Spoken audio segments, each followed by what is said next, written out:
दोस्तों, महिला हो या पुरुष, दोनों ही रात में इन 4 अंगों पर तेल जरूर लगाना। हम आपको एक ऐसा अंग बताएंगे जिस पर काफी लोग तेल लगाने से शर्म आते हैं, और आप सभी लोग जानते ही हैं जिसने की शर्म उसके फूटे करम।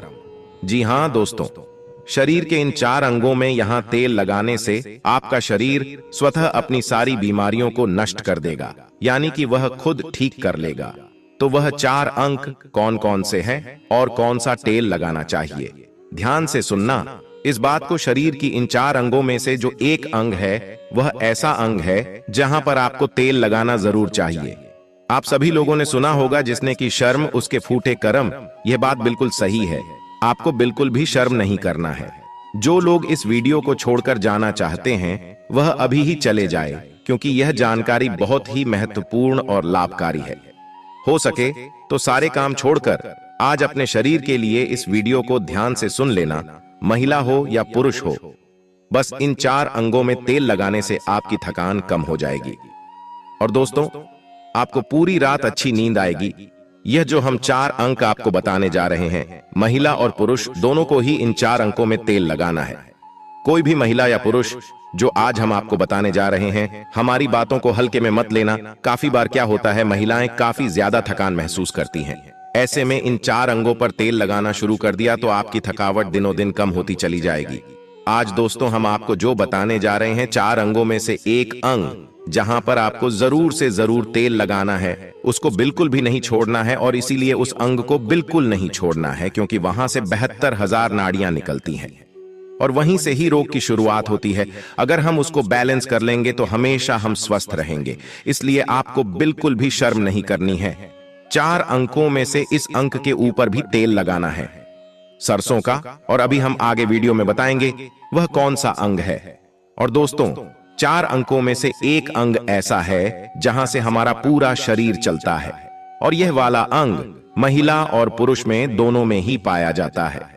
यह वाला अंग बहुत ही महत्वपूर्ण होता है हमारे जीवन में, और यदि इन 4 अंगों में से इस पर आप रात को सोने से पहले तेल लगा लेते हो तो यकीनन आपको अपनी लाइफ में बहुत फायदा मिलेगा। आपकी रात कभी भी खराब नहीं होगी और आपको थकावट भी बिल्कुल महसूस नहीं होगी। बस तेल लगाने में बिल्कुल भी कमी मत करना। अब यहां पर कुछ लोग ऐसे होंगे जो हमारी बातों को हल्के में लेंगे, क्योंकि उन्हें आयुर्वेद की नॉलेज नहीं है, उन्हें ज्ञान नहीं है। इसलिए जो हम आपको बताने जा रहे हैं, शरीर के इन अंगों में आपके बिना शर्म किया तेल जरूर लगाना है।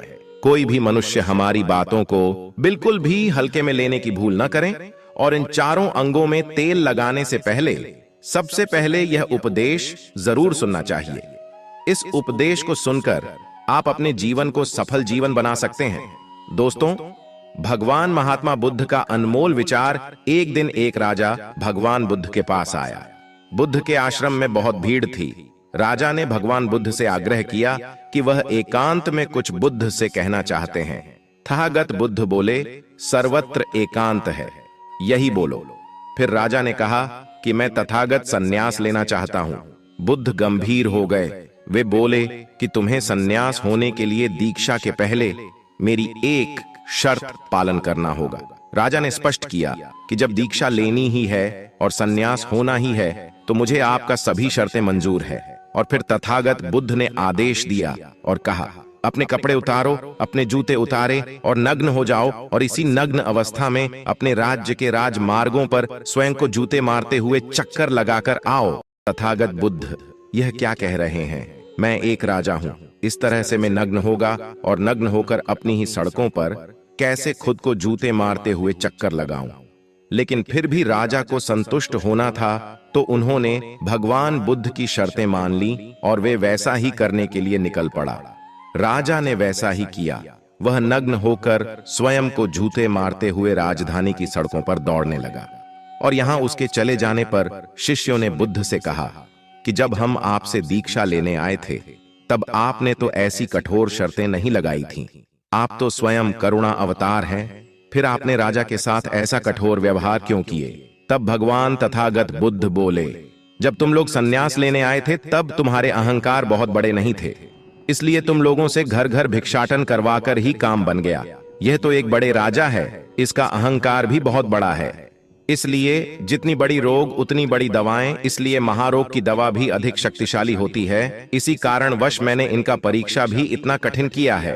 राजा जब इस दशा में अपनी प्रजा के सामने से गुजरेगा तो उसका अहंकार चूर चूर हो चुका होगा।